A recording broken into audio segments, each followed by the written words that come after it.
Hi, this is Joseph Burton. This is Linda Burton with Fighting to Stay Married.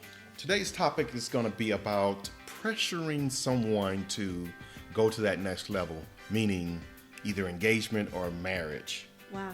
That's something that actually is probably more common than we think. Then we realize. Or than we realize. And sometimes people do it without even realizing they're doing it. Correct.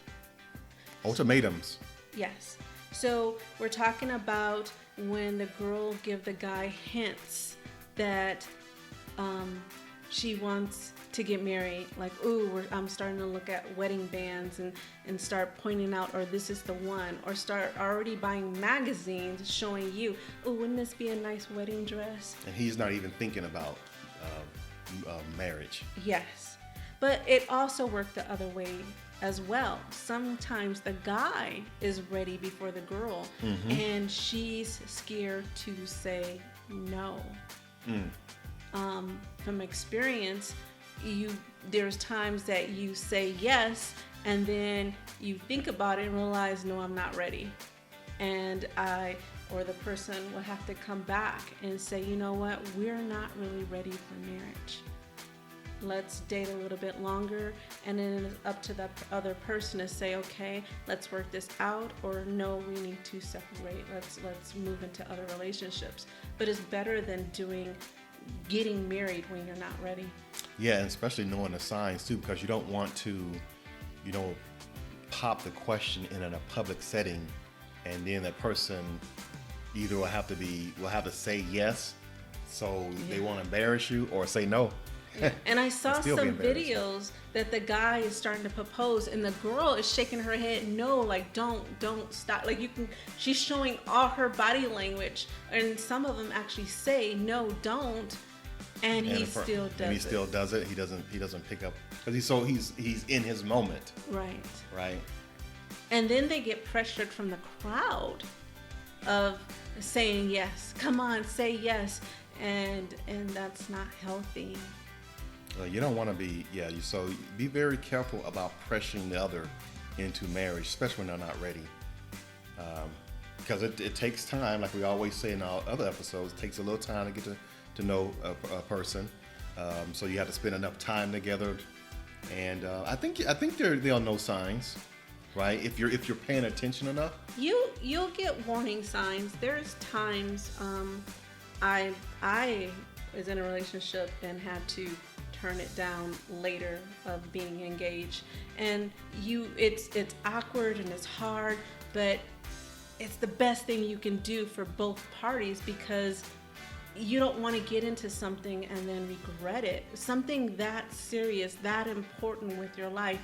And I don't care if it's the day of your wedding, or hopefully it doesn't have to go that far. It shouldn't get that far. That has to be hard, but you just really want to sit and talk to that person from the time you're engaged. That is the time when you really, really sit and talk and say, is this what we really want to do? Is this what's really going on? And hopefully you do that before you get engaged. We talked about, or we're supposed to talk about in the future, the pre-wedding test or survey that you do to see that you discussed everything about relationships and marriage, and how many kids you want to have, and are you going to work after you have kids, and where are you going to live, and questions you don't even think about, So let me back up a little bit. So before you get to that point, so what do you think then? Why do you think a person will pressure the other? Like, why would they get to that stage? Is it because they're hearing it from their mother or their grandmother or their grandparents? What makes a person try to pressure you or pressure the other person to marriage? I think it's different reasons, but sometimes I don't even think we realize we pressure each other to get married. Well, sometimes the let's say the woman will actually say that. Let's get married or break up or something like that. Right. So what makes her get to that point? Because she's ready. From a woman's point of view. She's ready. And we're thinking about what we want and where we're at. Okay. And I'm not taking the time to talk to you and see where you're at. So she has already in her mind at this point in life, I want to be at this place? Is that why she's pressuring? I think sometimes we do get pressured. People get pressured from all our other friends are married now, or all our other friends are engaged, or even to the point our parents is saying, hey, you're getting up there, you're gonna, if you want to have kids, you need to hurry up and start the clock going on the process of getting married and finding the right person. So I think it's a little bit of all that. Yeah, so from the guy's point of view then, that if he's ready to the next step and he has no idea if she is, but he just taking, because it seems like it's almost like a pop question or something for the guy. Like, it's like if a guy's gonna pop the question to the girl, right, and she has no idea. Like, I'm trying to think as a guy, why would he be ready? Because how many guys are ready to get married before the girl actually is? I know 3. But why though? But why would they? Because it seems like it's always the other flip side. The woman's already is ready before the guy, but it's probably a lot more guys than we know that are actually ready to get married before the girl is. And from experience, it could be different reasons, from having a child with the person and trying to do the right thing. The social thing, like, I got her pregnant, so I need to get married. Yeah, well, that's social, just the pressure, of doing the right thing. But that's old school, though. That's way. But it still exists. You think so? Probably. It could be that person loves and care about you more than you do, and you care about that person, but not to that level, or you see a flaw and I'm still trying to figure out, can I deal with this flaw? And I'm realizing it's not a healthy flaw, that maybe I shouldn't, but that person is so in love with you. So one loves more than the other because of that flaw or something like that. It also can be peer pressure the opposite way. Her parents don't want her to be with that guy for whatever reason.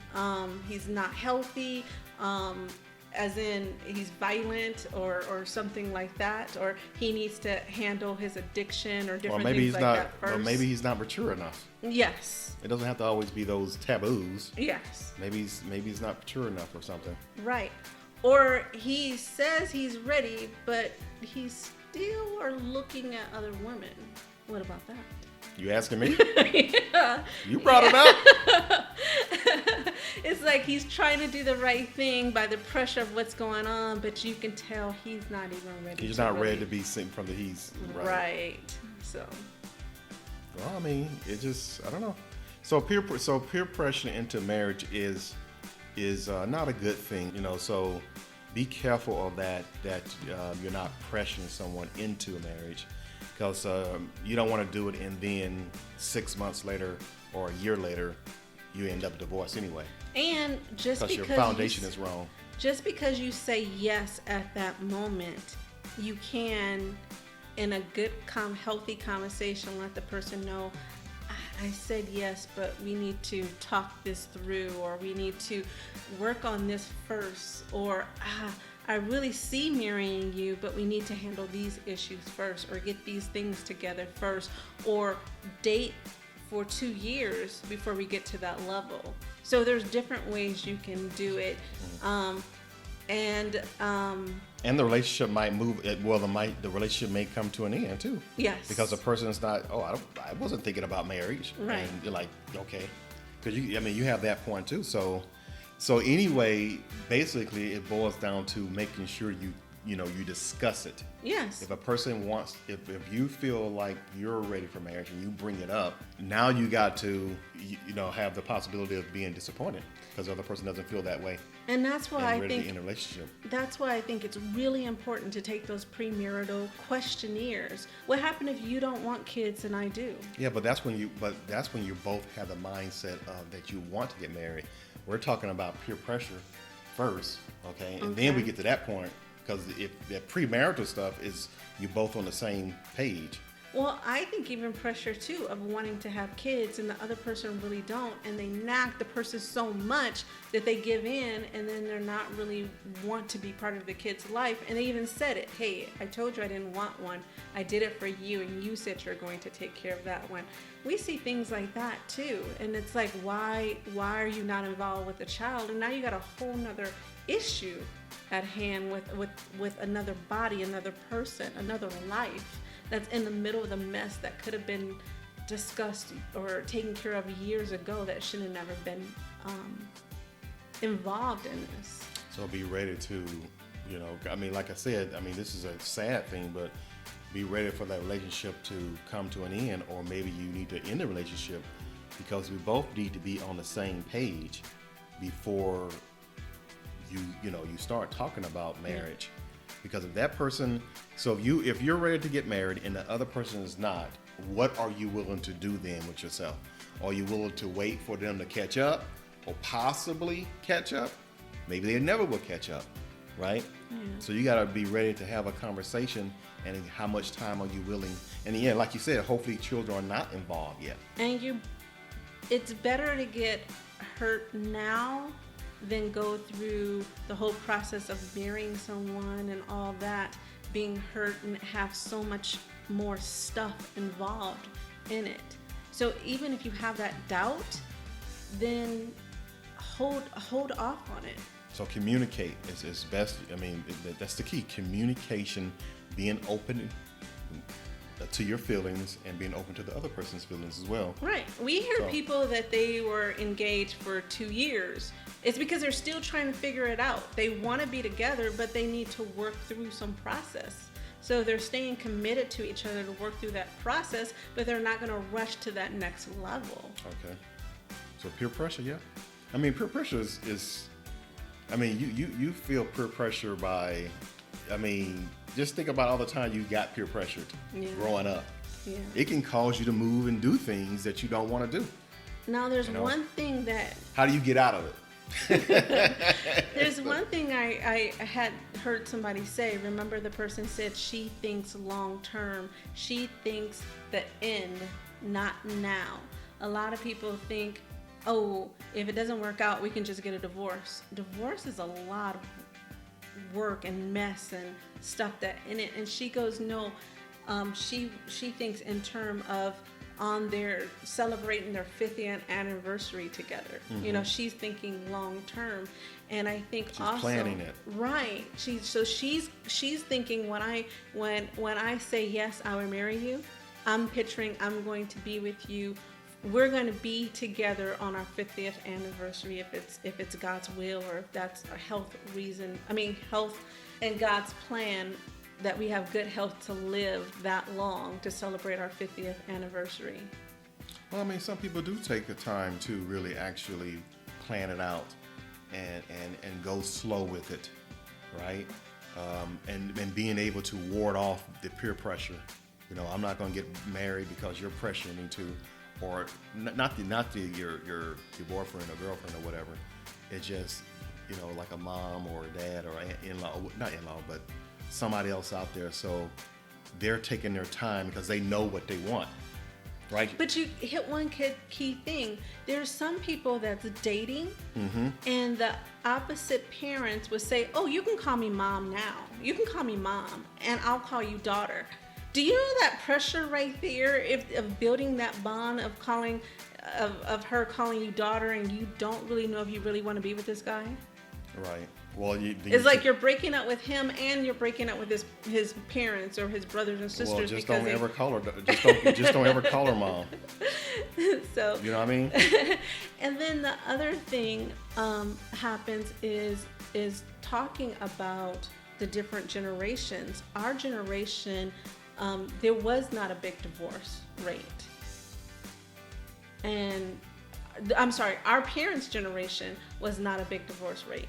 Our generation, there's more divorces that's coming along. So that means our generation after us see that, and it scares them to get married. It scares them to thinking, what is a solid commitment? What is forever? What is that?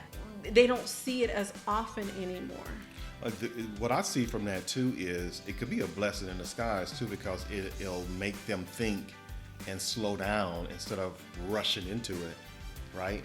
Yeah, I It hear could- more kids or more of the younger generation saying, "Oh, if it doesn't work, we can just get a divorce." I hear more of that because they see people get Or they don't get married. remarried. No, I see people. They see people get remarried in their second wife or their second relationship. They're happier, which is far and few and harder than they thought, and they don't know the pain that comes with in between that. Or it causes them not to want to get married at all because of so much of the divorce, you know.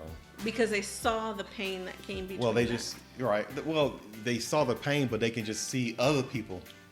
You know, it's just so common now. It's like, why waste my time doing that, right? Yeah. So it's like, why so many divorces? Because I think, like, now back to you, what you were saying is that with that premarital, I don't want to say it's a premarital- test because it's not It's like pass a or little- fail. It's just to get to know the person. It's a slate, yes. It's actually, tell me about yourself Yes. over a longer period of time, Yes. right? How So that involved can help. are you going to let your parents be in our marriage? How involved do you want your in-laws in your marriage? You don't think about asking that. You kind of feel it and see it now. When your parents get old enough, are you going to have them live with you? Now, some of those answers are going to change, but you have a base of how you feel about it. Mm-hmm. So what happened if I say, you know what? I want our parents to live with us, and you're saying, no, that might not be a good idea. Well, we should have that discussion now before it happens and work through it.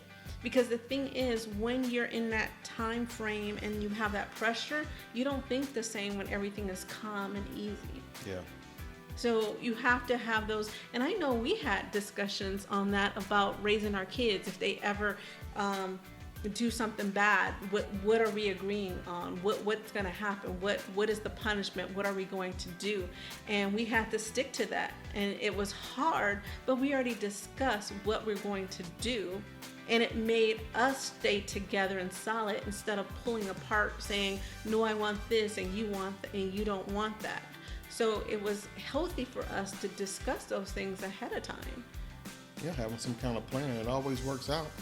So I mean, I mean, I'm thinking about this day and age today. It's like there's so much information out there that it's good to actually. Let's see, will a person think about to go somewhere? To okay, you know what? How does a person get that mindset? Say you're 22, 23, or you know, let me go older than that because I think people get married later in life today. So let's say you're 26, right? And you're moving along. Right, and you meet someone, you date for a couple years, right? How do you even, how would a person even know or think to come to a point to ask questions?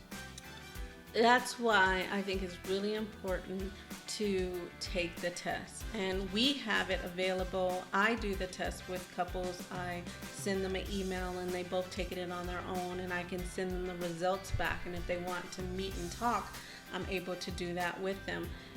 Making time to do that of knowing each other, not, oh, I'm gonna love her no matter what, or we're not gonna have any problems, our marriage is gonna be perfect.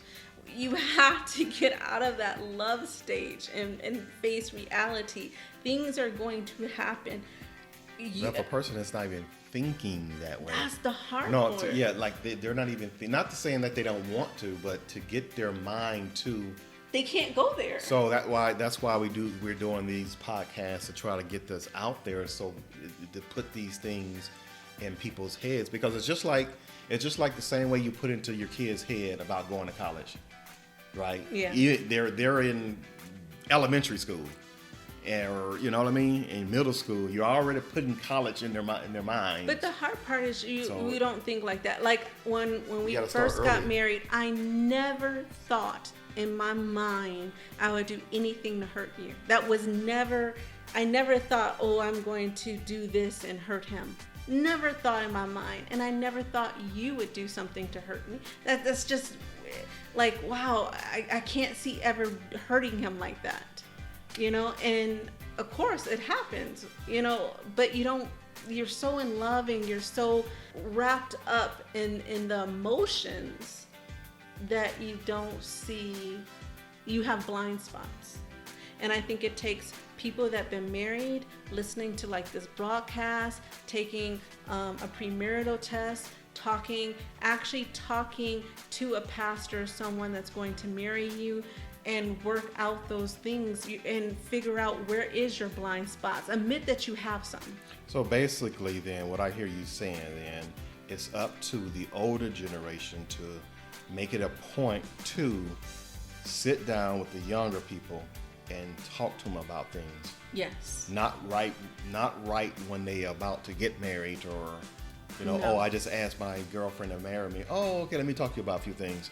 No, you should be talking about during the relationship. No, I'm talking about before that. Oh. It's like the thing I wanted to say about people are already talking about college as a freshman in high school. Yes. Or 7. So they're already putting college in their mind. So for relationships, parents, elders, whatever, needs to already be talking to people about certain things so they can be thinking. Like our about this boys, stuff. when they were young, I was letting them know, hey, how the girl treats her father is a lot of how she would treat you. You would say just different things when they're young, or Yeah, the but you need type to go of more in girl depth you in that. want. Yes, you do, but Yeah, you but- start there when they're young, 'Cause not that's even still- thinking about dating. That's still open-ended, though. I'm talking about, because they're not going to be able to relate to that. So you got to give like a example at their level. Right. But you go into those things, and then when you see the relationship starting to get serious, that's what I'm talking about of, hey, why don't you do this? Or are you looking at that? Or how are you guys arguing? What does your argument look like? What does she do when she gets mad? Different things like that. What does he do when he's disappointed in you? What does that look like? And is that what you want to deal with for the rest of your life? And you have to do it in small little nuggets, or like little, it's no long lecturing. Right. So as they're growing up, you're preparing them for that mate, that spouse, whatever. And actually, previous relationships teaches us the best lessons. I'm never going to be with a person that does this or hurt me this way. We automatically do it without even realizing it. I know, but I'm trying to get to a point where you're starting to talk about before that hurt relationship comes along. You know what I mean? Because everybody always, because when you get hurt, now you done put a wall up, and now you can start mistreating people, and now you start second guess. Yeah. Like when a guy gets hurt by a girl that he has poured his heart into, and that was his first serious relationship, you don't know where his heart is going to turn to. He might turn in, and start just mistreating all women now. You know what I mean? So it's to try to cut that off at the pass. You start putting those little seeds in them as they grow, just a little bit of seeds as they talk, and then hopefully, then they'll know, okay, we need to do this, and my mom or my dad or my grandmother or whoever said I need to start taking this premarital test. Yeah.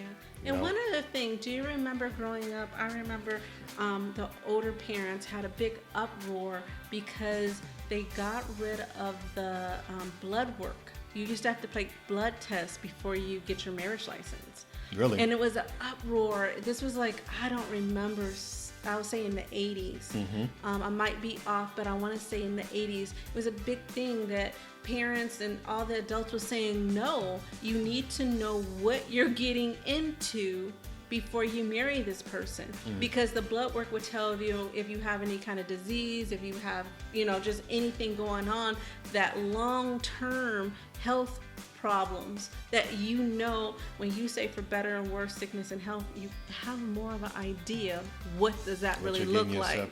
And parents I remember them protesting, saying, no, we want to keep this, and they got rid of it. Yeah, but if you're asking for a blood test, that means you are about to get married. No. Or engaged. Yes, you're signing for your license, but you don't get your license until the blood work come back.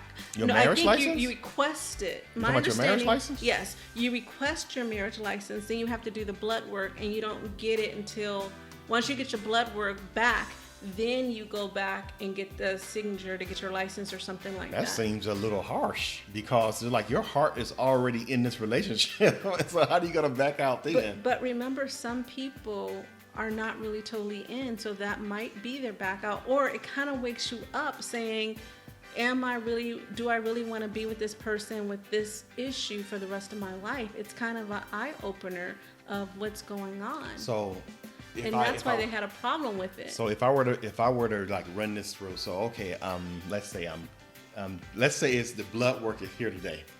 So I'm 26 and I meet this girl, we date for a couple years, and now I'm 28, right? And now, okay, so I want to take it to the next level, and then we talk about engagement, we get engaged, she says yes and whatnot, right? So now we're spending now you a go year. Take your blood work. Now you're spending a year. Okay, so you do your blood work at, once I said, would you marry me? Before you get your license, you have to do your blood work. So you don't sign for anything. Well, you're engaged for a while, right? You're engaged for a while Yes. before you actually go get your marriage license. So if you're being engaged for 6 months and then decide, I guess when you get engaged, you guys start planning the wedding. Yeah. So at that time, you get the blood work.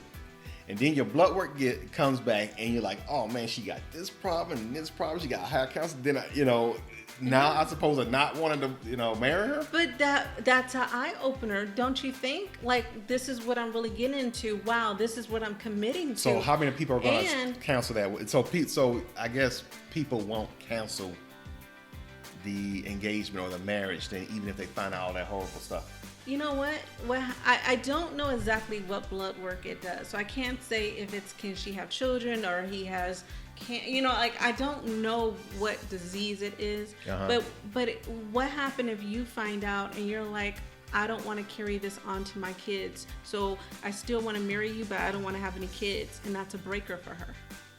Wow. Do you know what I mean? Like, instead of going through it, so I think it was a good idea because we didn't think about it. Or if she can have kids and she's like, I know you really want kids, so I don't want to go on with this relationship because I don't want it to hurt or damage our relationship because that's something you really want. Well, I can almost see why they got rid of it. We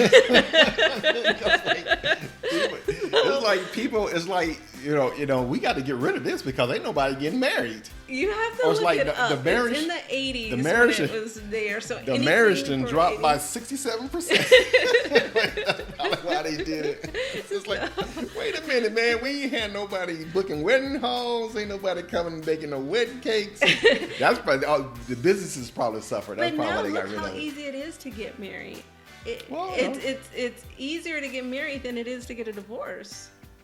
It's like a lot more work. It should be a little bit harder to get married to make sure you know what you're doing and out of that fairy tale stage in your head to say this is real. Oh yeah, real life, man. It's no joke. Yeah. It's no joke. I mean, you wish that it was like the fairy tales or the movies when they're scripted, but hey, real life. So, is there anything else you want to say? So we done went from peer pressure, right, to premarital to blood work. Blood work before you get married. Jeez.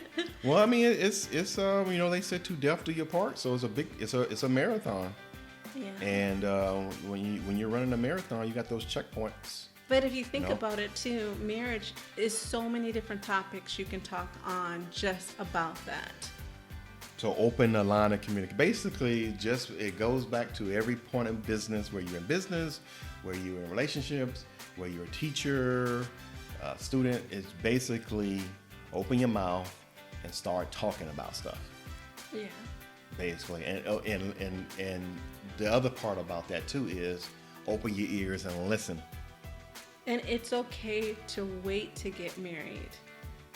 if you don't feel like the three things I talked about in the last episode. If you don't have trust, if you can't be vulnerable, and if you don't feel like this person is committed, or if you don't feel committed to that person. If both of you guys don't feel those three things, then there's something you need to take care of before you go to the next level. Okay. Well, that sounds good. So thank you for listening. And we will talk to you next time. Don't forget, if you have any questions, please post them in the comments below. Don't forget to hit that subscribe button, hit the notification bell, so you can be notified when a new audio podcast is uploaded. And for our patrons, don't forget to visit our Patreon page, patreon.com/fighting to stay married. But I also want to take this time for you to introduce the book you have written. Ooh, I wrote a book. It's called Fighting. Nope, not Fighting to Stay Married. I wrote a book. Podcast. I wrote a book, and it's called Dancing in Harmony, and you can check it out on our website, JLBurtonLLC.com. Yes. Thank you for listening. Take care. We'll talk to you next time.